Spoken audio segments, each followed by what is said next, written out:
Youth GK Karang, senang sekali kalau pada hari ini hari Jumat kita bisa sama-sama kembali. Kita mau salat teduh bareng yuk. Nah teman-teman, hari ini kita akan kembali mempelajari kisah dari anak-anaknya Yakub, khususnya tentang Yusuf dan sanak saudaranya dengan sebuah tema Be wise of God's talent upon you. Marilah kita menjadi bijaksana dengan setiap talenta yang Tuhan berikan kepada setiap kita. Mari kita membuka Alkitab kita dari Kejadian pasal yang ke-37 ayat yang pertama hingga ayat yang ke-11. Mari kita langsung membuka Alkitab kita, Kejadian 37 ayat yang pertama hingga ayat yang ke-11. Demikian bunyi firman Tuhan. Adapun Yakub ia diam di negeri penumpangan ayahnya, yakni di tanah Kanaan.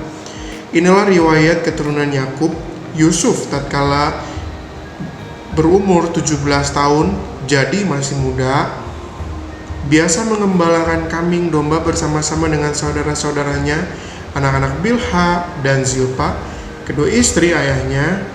Dan Yusuf menyampaikan kepada ayahnya kabar tentang kejahatan saudara-saudaranya.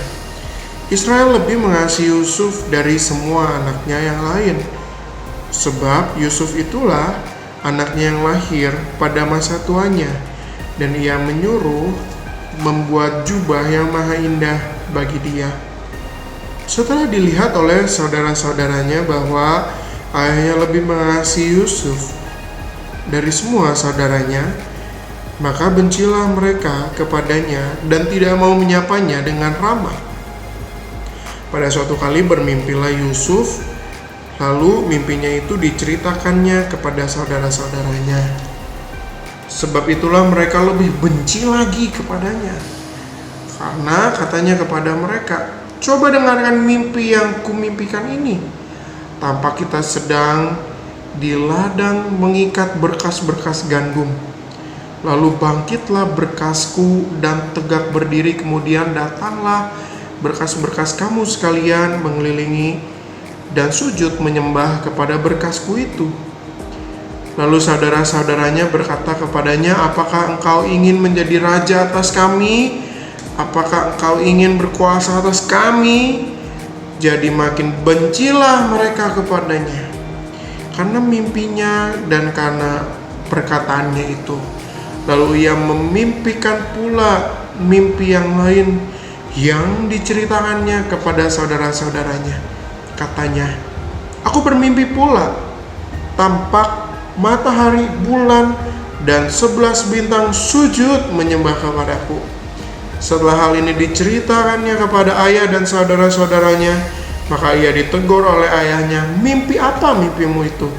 Masakan aku dan ibumu serta saudara-saudaramu sujud menyembah kepadamu sampai ke tanah? Maka iri hatilah saudara-saudaranya kepadanya. Tetapi ayahnya menyimpan hal itu dalam hatinya. Nah teman-teman, beruntung sekali kalau kita mungkin menjadi Yusuf yang diberikan mimpi-mimpi yang sesungguhnya itu adalah masa depan yang akan terjadi di dalam hidup Yusuf. Tetapi teman-teman, mari kita juga membayangkan sesungguhnya saudara-saudara Yusuf ketika mendengarkan tentang mimpi itu, bagaimana perasaan mereka. Mungkin kita kesal, mungkin kita jengkel, karena mungkin kenapa Yusuf yang dapat dan saya tidak? Apa maksudnya dengan mimpi, dengan nubuatan yang Yusuf miliki itu? Nah teman-teman, mungkin ini sama halnya dengan apa yang Tuhan berikan kepada setiap kita. Mungkin Tuhan memberikan kepadamu talenta yang berbeda dengan talenta yang orang lain tidak miliki. Mungkin kamu mendapatkan satu talenta atau karunia yang Tuhan telah karuniakan kepadamu, tapi tidak dimiliki oleh teman-temanmu atau tidak dimiliki oleh saudara-saudaramu. Nah teman-teman, sesungguhnya ketika Tuhan memberikan kepada kita talenta atau memberikan kepada kita satu karunia untuk kita bisa miliki, mari kita belajar untuk bijaksana memilikinya. Bukan untuk kita umbar-umbarkan dan pada akhirnya berakhir sama seperti saudara-saudara Yusuf yang malah jadi semakin iri, yang malah jadi semakin benci. Tetapi teman-teman, mari kita menjadi bijaksana ketika kita memperoleh anugerah, talenta, kasih karunia dari Tuhan. Justru kita tanya pada Tuhan, Tuhan ini maksudnya apa? Apa yang Tuhan ingin saya kerjakan melalui talenta ini, melalui tanda yang Tuhan kasih ini, melalui perenungan yang Tuhan berikan ini. Mari kita sama-sama belajar teman-teman menjadi anak-anak Kristen yang bijak. Dengan apa yang Tuhan berikan kepadamu, mari kita gunakan semuanya untuk kemuliaan Tuhan. Dan bukannya menimbulkan rasa iri, bukannya menimbulkan rasa benci di dalam hati saudara-saudara setiap kita. Kiranya Tuhan Yesus memberkati setiap kita. Amin. Halo guys, nah jadi itu dia saat teduh kita untuk hari ini. Nah, mari kita sama-sama belajar untuk jangan menjadi iri hati kepada talenta apa yang orang lain punya, tetapi fokus dan lebih bersyukur atas talenta apa yang kita miliki. Dan ingat, talenta kita itu bukan untuk disombongkan dan menyebabkan orang lain iri atau jengkel ke kita, tapi kita gunakan talenta kita untuk memuliakan nama Tuhan.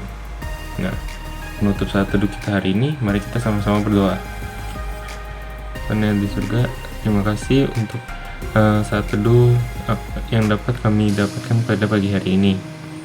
Tuhan, tolong bantulah kami dan terus ingatkanlah kami untuk bersyukur atas talenta apa yang telah Kau berikan kepada kami. Dan juga mungkin Tuhan tolong bantulah agar kami dapat mengetahui dan mengasah talenta yang Kau berikan. Terima kasih ya Tuhan, dan Tuhan Yesus kami berdoa, amin. Nah teman-teman, jangan lupa besok kita juga akan ada saat teduh di channel ini lagi. Dan teman-teman bagikan materi ini ke teman-teman yang lain supaya lebih banyak orang yang dapat mendapatkan berkat. Nah, jangan lupa juga setiap hari Sabtu kita akan ada Zoom Fellowship jam 7 malam. Nah, teman-teman bisa gabung lewat link yang akan dibagikan di grup lain dan grup WA. Have a blessed day.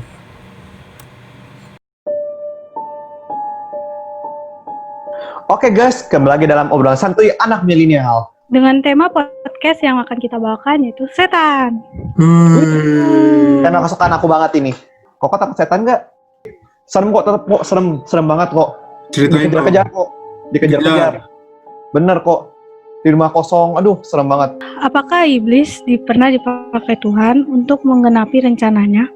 Kita juga ada pertanyaan nih. Koko percaya nggak sih kayak tentang zodiak itu Virgo, Scorpio, terus yang kayak show gitu? Koko percaya nggak sih? Penting banget kita bangun relasi yang dekat sama Tuhan dan sama Roh Kudus. Supaya apa? Supaya kita bisa tahu dan kita bisa bedain yang mana suara Tuhan, yang mana suara iblis. Sebenarnya kan orang Tuhan sendiri kan bilangnya percayalah pada aku, begitu kan?